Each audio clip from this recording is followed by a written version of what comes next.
নির্বাচনী প্রতিশ্রুতির অংশ হিসাবে অনেক প্রার্থীরাই নানা রকম প্রতিশ্রুতি দিয়ে থাকেন। এই সমস্ত প্রতিশ্রুতির বেশিরভাগই পূরণ করা হয় না। অনেক ক্ষেত্রে প্রতিশ্রুতি দেওয়ার সময় নিয়তি থাকে না। এগুলো সম্পর্কে কিছু বলবেন?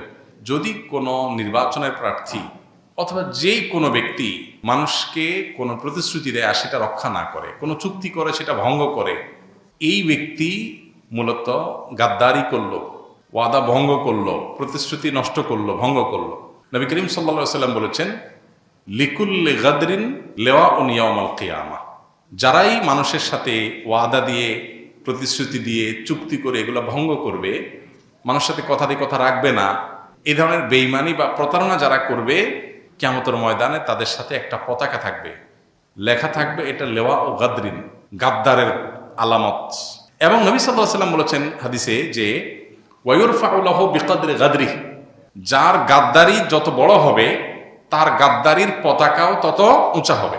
তার মানে একজন ব্যক্তিগত পর্যায়ে কারোর সাথে গাদ্দারি করেছেন, ওয়াদা রক্ষা করেন নাই, চুক্তি করে ভঙ্গ করেছেন, বেইমানি করেছেন, এই লোকটার পতাকার সাইজ যা হবে, একজন জনপ্রতিনিধি হওয়ার জন্য প্রার্থী হয়ে তিনি যদি মিথ্যা ওয়াদা দেন বা জাতীয় লেভেলে যদি মিথ্যা প্রতিশ্রুতি মানুষ করে দেয়, যেটা করবে না সে এটাই বলতেছে বলে যদি ধোঁকা দেয় মানুষকে, তাহলে সে তার পতাকার সাইজ হবে যত মানুষকে ধোঁকা দিয়েছে তার অনুপাত হারে।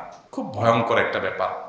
এজন্য ইমানদার আসলে ওয়াদা রক্ষা করতে হবে, ওয়াদা রক্ষাকারী হবে। আল্লাহ তাআলা কোরআনে কারীমে 18 নম্বর পারা সূরা মুমিনুনে বলেছেন, সফল ইমানদার যারা জান্নাতুল ফেরদাউসের অধিকারী হবে তাদের বৈশিষ্ট্য হলো ওয়াল্লাযীনা হুম লিআমানাতিহিম ওয়া আহদিহিম রাউন, যারা তাদের আমানত এবং ওয়াদাকে রিআয়াত করে, রক্ষা করে, মেইনটেইন করে। ইমানদার এক কথার মানুষ, সেটা রক্ষা করে। অতএব মিথ্যা প্রতিশ্রুতি এবং 2 নম্বরই কথা একজন ইমানদার বলতে পারে না, সে থেকে আমাদের বেঁচে থাকতে হবে এবং সর্বোচ্চ চেষ্টা করতে হবে। আল্লাহ আমাদের তৌফিক দান করুন। ইসলাম ধর্মে কতটুকু জ্ঞান অর্জন করা জরুরি এবং ফরজ? একজন মুসলমানের জন্য কতটুকু জ্ঞান অর্জন করা ফরজ? আমাদের একটা বই অনেক আগে থেকে আমরা ঘোষণা দিয়েছি, লেখার কাজ চলতেছে, গত কয়েক মাস যাবত রাত দিন এটার কাজ করতেছি আলহামদুলিল্লাহ। ইসলামের অপরিহার্য জ্ঞান অথবা এতটুকু জানতেই হবে। ইনশাল্লাহ বইয়ের প্রথম পার্ট ঈমান অধ্যায়টা ইনশাল্লাহ আমরা হয়তো রমজানে মানুষের হাতে পৌঁছাতে পারবো।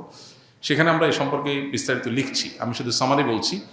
ঈমানের একেবারে মৌলিক বিষয়গুলো এবং সেই সাথে যে বিষয়গুলো পালন করা ফরজ সেগুলোর ইলম অর্জন করা ফরজ, যেগুলো পালন করা ওয়াজিব সেগুলোর ইলম অর্জন করা ওয়াজিব, যেগুলো সুন্নাহ সেগুলো ইলম অর্জন করা সুন্নাহ। সুন্নতের ইলম অর্জন করা ফরজ না, আবার ফরজের ইলম অর্জন করা সুন্নত না। এখন কিছু ফরজ আছে সবার জন্য ফরজ, ফরজে আইন, যেমন 5 ওয়াক্ত নামাজ। তাহলে নামাজের ফরজ পরিমাণ ইলম, মানে ফরজ আদায় করার জন্য যতটুকু লাগে ততটুকু ইলম সমস্ত মুসলমানদের জন্য শেখা কি ফরজ। ঈমান রক্ষা সবার জন্য ফরজ, তাহলে ঈমান রক্ষার জন্য যা যা দরকার, ঈমানের বেসিক বিষয়, সেগুলো সবার জন্য জানা ফরজ। এখন নামাজের কিছু সুন্নত নফল আছে, যে মুস্তাহাব আছে, সেই কাজগুলো সবার জন্য জানা ফরজ না, ওইগুলো জানা মুস্তাহাব বা সুন্নতটা সুন্নাত। এ হলো কতটুকু ইলম অর্জন করা ফরজ, তার মেয়ার বা মিটার। এখন একজন ব্যবসায়ী, তিনি দোকানদারি করেন, তার জন্য দোকানে হালাল হারামের ব্যাপার আছে, তাহলে এই সংক্রান্ত ইলম অর্জন করা তার জন্য ফরজ। একজন চাকরিজীবী, তার জন্য এই ইলমটা অর্জন করা ফরজ না। এই জন্য যিনি যেই হালের মুখোমুখি, আরবিতে একটা প্রবাদ আছে, আফদালুল ইলমে ইলমুল হাল ও আফদালুল আমালে হিফজুল হাল। সবচেয়ে উত্তম ইলম হলো যে যে অবস্থার মুখোমুখি হবে সেটার ইলম, আর সবচেয়ে উত্তম আমল হলো যে অবস্থা আছে সে অবস্থা আল্লাহর হুকুমকে সংরক্ষণ করা। এটা হলো সবচেয়ে উত্তম আমল। তো ইলমের ক্ষেত্রে আপনি যে অবস্থার মুখোমুখি হবেন ওই অবস্থার ইলম অর্জন করা, ফরজটা হলে ফরজ, নফলটা নফল হবে। আত্মহত্যাকারী চিরস্থায়ী জাহান্নামী এবং তার জানাজা পড়া বৈধ নয়, এই কথা কতটুকু সত্য হাদিসের আলোকে জানতে চাই। একটি হাদিস সহিহ মুসলিমে আছে, বিশুদ্ধভাবে বর্ণিত হয়েছে, আত্মহত্যাকারী ব্যক্তি জাহান্নামে স্থায়ী আযাবের মুখোমুখি হবে। অনেক উলামায়ে কেরাম এই হাদিসকে ব্যাখ্যা ছাড়া হুবহু এইভাবেই গ্রহণ করেন যে হ্যাঁ, আত্মহত্যাকারী চিরস্থায়ী জাহান্নামী, হাদিসে চিরস্থায়ী জাহান্নামী বলা আছে। আবার অনেক উলামায়ে কেরাম ব্যাখ্যা করেন যে এখানে যদি কেউ আত্মহত্যাকে বৈধ মনে করে, তাহলে সে একটা হারাম কাজকে হালাল মনে করলো, যে কারণে সে কাফের হয়ে গেল এবং সে কারণে সে চিরস্থায়ী জাহান্নামী হবে। আর যদি কারোর মধ্যে অপরাধ বোধ থাকে, সেটাকে হালাল মনে করে করছে না, বেঈমান হয়ে মারা যাচ্ছে না, ইরতিদাদ হয়ে তার মৃত্যু হচ্ছে না, তাহলে সেক্ষেত্রে তার এই মৃত্যুটা, এটার কারণে সে স্থায়ী জাহান্নামে যাবে না, বরং দীর্ঘকাল জাহান্নামে থাকবে, যেটাকে আরবিতে অনেক সময় স্থায়ী জাহান্নাম বলতে বোঝানো হয়, যেমন যাবজ্জীবন বলতে একটা লম্বা সময়কে বোঝানো হয় এরকম।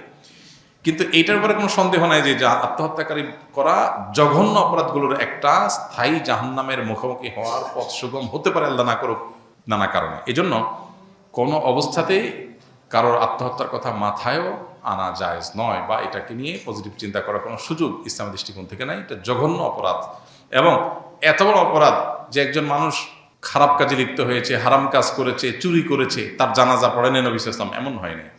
কিন্তু কেউ আত্মহত্যা করেছে, নবীজি জানাজা পড়েন নাই। তবে সে ইসলাম থেকে খারিজ যেহেতু হয়ে যায় না টোটালি, যদি সেই মান নিয়ে তার মৃত্যু হয়ে থাকে, তাহলে সে অন্য লোকরা তার জানাজা পড়বে, কিন্তু নবী পড়েন নাই। এবং এই মাসআলার উপরে ভিত্তি করে উলামা ইকরাম ইজতিহাদ করেছেন যে সমাজের গণ্যমান্য যারা আছেন, ইমাম সাহেবরা পড়াবেন না, মুয়াজ্জিন সাহেবরা পড়াবেন, গণ্যমান্যরা পড়বে না, অন্যরা পড়বে, যাতে করে আত্মহত্যা এটা যে জঘন্য অপরাধ সেটা সে বুঝতে পারে। আত্মহত্যা করা মানে আল্লাহর পরে নিরাশ হয়ে যাওয়া, যেটা কুফরি। এই জন্য কোনো মানুষ সেটা করতে পারেন না। মানুষ আত্মহত্যা কখন করে? যখন আশা ছেড়ে দেয়। ইমানদার আশা ছাড়তে পারে না। ইমানদার বিশ্বাস করবে নিঃশ্বাস ছাড়ার আগ মুহূর্ত পর্যন্ত আল্লাহ আমাকে সকল বিপদ থেকে ব্যাক করাতে পারেন, সেই শক্তি আল্লাহর আছে। এই বিশ্বাস থাকলে সে আত্মহত্যা করতে পারে না।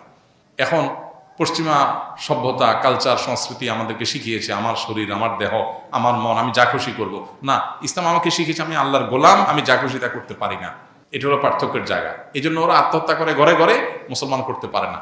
মুসলমান আল্লাহর কাছে নিজেকে সঁপে দেয়। যে আত্মহত্যা করে সে মনে করে দুনিয়ার ভেজালতে বেঁচে গেছি, দুনিয়ার ভেজাল থেকে বেঁচে তো জাহান্নামে ঢুকলো, আরো বড়টাতে বিপদটাতে গেল। আর যে সবর করে, আল্লাহ তাআলা সবরের বিনিময়ে তার ভুল ত্রুটি মাফ করবেন ইনশাআল্লাহ। আমাদের বাবা ঢাকা নবাবপুরে বিশিষ্ট ব্যবসায়ী, আমি মাদ্রাসায় পড়তাম। আমার স্মৃতিশক্তি কম থাকায় 2 বছর পরও পরীক্ষা দিতে পারিনি, তাই এখন পড়াশোনা ছেড়ে বাবার ব্যবসায় সহযোগিতা করছি। আমার বাবা দোকানের কর্মচারীদের সাথে ভালো ব্যবহার করেন, কিন্তু আমার সাথে তিনি গালমন্দ করেন, আমাকে ইঙ্গিত করে কষ্ট দিয়ে কথা বলেন, যার ফলে আমার দোকানের কর্মচারীগণ হাসাহাসি করেন। এতে আমি কষ্ট পাই। এক্ষেত্রে আমার বাবার উদ্দেশ্যে কিছু বলুন। প্রথম কথা হলো যে বাবা যদি কর্মচারীদেরকে কিছু না বলে সন্তানকে কিছু বলে, তাহলে ধরে নিতে হবে যে সন্তান আপন হওয়ার কারণে তার সংশোধনের জন্য নিজস্ব লোক হিসাবে বলে। আরেকজনের সন্তানকে, আরেকজনের বা ভাইকে, ব্রাদারকে, অন্য ঘরের মানুষকে শাসন করতে ইতস্তত বোধ করেন, কিন্তু নিজের সন্তানকে শাসন করেন। যে অনেক সময় দেখা যায় যে নিজের সন্তানকে বেশি শাসন করা হয়, এটা স্বাভাবিক। যিনি প্রশ্ন করেছেন তাকে বলতে চাই, আপনার বাবা আপনাকে একটু বেশি শাসন করেন, দোকানের অন্য কর্মচারীদেরকে শাসন করেন না। এটা আপনি ঘরের লোক হওয়ার কারণে। কারোর ছেলে বিড়ি খায়, কেউ তাকায়ও না, নিজের ছেলেটা বিড়ি খাইছে দেখলে শাসন করে, এটি তো স্বাভাবিক। বরং তবে আপনি যেটা বলেছেন গালমন্দ করার কথা, সেটা যদি সত্যি আপনার বাবা করেন সেটা অন্যায়। অনেক বাবা আছেন যারা সন্তানদেরকে শাসনের নামে গালমন্দ করেন, মুখ খারাপ করেন, রূঢ় আচরণ করেন, এবং তারা মনে করেন তারা বাবা, তারা মা, তারা যা খুশি তা করবেন। জি না, এত সহজ না। আল্লাহ সুবহানাহু ওয়া তাআলার কাছে আমরা সবাই মুকাল্লাফ, আল্লাহর কাছে আমরা সবাই বান্দা, গোলাম। সো সন্তানের সাথেও আমার আচরণটা সুন্দর হতে হবে। আপনি সন্তানের সাথে যাচ্ছে তা আচরণ করতে পারেন না, শাসনটাও শিখতে হবে। এই যে ভালো প্যারেন্টিং, ভালো অভিভাবকত্ব, এই বিষয়টার সাথে একজন মানুষের ইবাদতের সম্পর্ক সুনিবিড়। অভিভাবক হয়েছেন দেখে সন্তানকে যা খুশি বলে তা বলতে পারেন না। পাশাপাশি বাবাদের, মায়েদের এটাও খেয়াল করা দরকার যে নিজের সন্তানকে শাসন বেশি করবেন সেটা যেমন সত্য, আপনার আচরণ, ভালো আচরণ পাওয়ার হকদার অন্য লোকের চাইতে আপনার পরিবারের লোক আরও বেশি, সেটাও সত্য। অতএব এখানে ব্যালেন্স করার একটা ব্যাপার আছে, যেটা সন্তান হিসাবে বাবার এটাকে পজিটিভলি নেওয়া যতক্ষণ পর্যন্ত শরীরে ভায়োলেশন না হয়। আবার বাবা হিসাবে শাসন করার পাশাপাশি সোহাগ, স্নেহ অন্য যে কারোর চাইতে আপনার সন্তানকে আপনার বেশি করতে হবে, কারণ সবচাইতে কাছের রক্তের সম্পর্কে আত্মীয় সে। এই জন্য বাবাদেরও সেটা খেয়াল করতে হবে, যেটা অনেক সময় আমরা করি না। উভয়কে আল্লাহকে ভয় করে চলতে হবে। আসুন্নাহ ফাউন্ডেশন, উম্মার স্বার্থে সুন্নাহর সাথে।